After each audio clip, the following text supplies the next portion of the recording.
Tiniyak ni Cagayan Governor Manuel Igay Aglipay ang buong suporta ng pamahalaang panlalawigan sa pagpapatayo ng bagong opisina ng 2nd Judicial Region matapos ang courtesy call ng mga opisyal ng hudikatura sa Kapitolyo.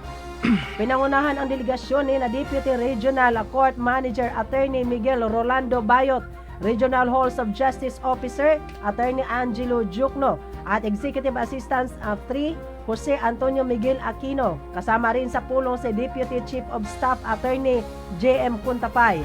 Naging pangunahing paksa ng pagpupulong ang karagdagang pondo para sa kasalukuyang konstruksyon ng bagong gusali ng 2nd Judicial Region sa lalawigan.